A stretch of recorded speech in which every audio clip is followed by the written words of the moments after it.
হয়, যোৱা 31 জানুৱাৰী তাৰিখে গুৱাহাটীত আমাৰ উৰিষ্যা পৰৱ আয়োজন কৰা হৈছিলে আৰু সেই পৰৱত আমাৰ অসমত বসবাস কৰি থকা উড়িয়া জনগোষ্ঠীৰ নেতৃত্ব দিয়া বিভিন্ন দল সংগঠনক নিমন্ত্ৰণ জনোৱা হৈছিলে আৰু তাতে বিশেষকে টুৰিজমৰ ডিপাৰ্টমেণ্টক লৈ এটা পৰ্যালোচনা চলি আছিলে আৰু সেই কাৰ্যসূচীত অসমৰ স্বাস্থ্য বিভাগৰ মন্ত্ৰী অশোক সিংঘল ডাঙৰীয়াই তাত এটা মন্তব্য কৰিছিলে যে উড়িয়া জনগোষ্ঠীৰ লোকসকল বিজেপিৰ ফেভাৰত আছে বুলি।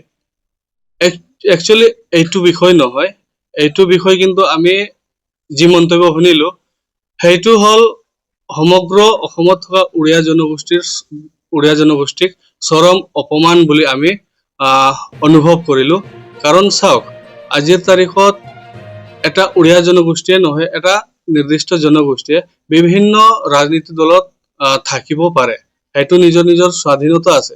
কিন্তু এটা জনবহুল থকা জনগোষ্ঠীক যদি নিৰ্দিষ্ট এটা ৰাজনৈতিক দলত আছে বা তেওঁলোকৰ ফেভাৰত আছে বুলি আজিৰ তাৰিখত কোৱা যায়, সেইটো কিন্তু দুৰ্ভাগ্যজনক।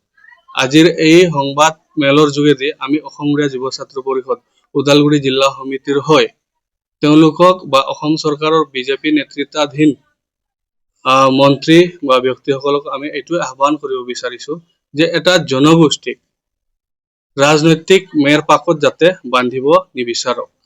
সকলোৰে বাক স্বাধীনতা আছে, নিজৰ নিজৰ বিবেক, নিজৰ নিজৰ বিবেচনাত বিভিন্ন ৰাজনৈতিক দলত থাকিব পাৰে, কিন্তু সমগ্ৰ উড়িয়া জনগোষ্ঠী যে বিজেপিত যোগদান কৰিছে বা বিজেপিত ফেভাৰ কৰিছে বা কংগ্ৰেছত ফেভাৰ কৰিছে বা অন্য ৰাজনৈতিক দলত ফেভাৰ কৰিছে, সেইটো কিন্তু আমি সহ্য কৰিব নোৱাৰো আৰু সেইটো মানিব নোৱাৰো। গতিকে এনে মন্তব্যৰ পৰা যাতে আগন্তুক দিনবোৰত বিৰত থাকে, সেইটো আহ্বান জনালো। ধন্যবাদ।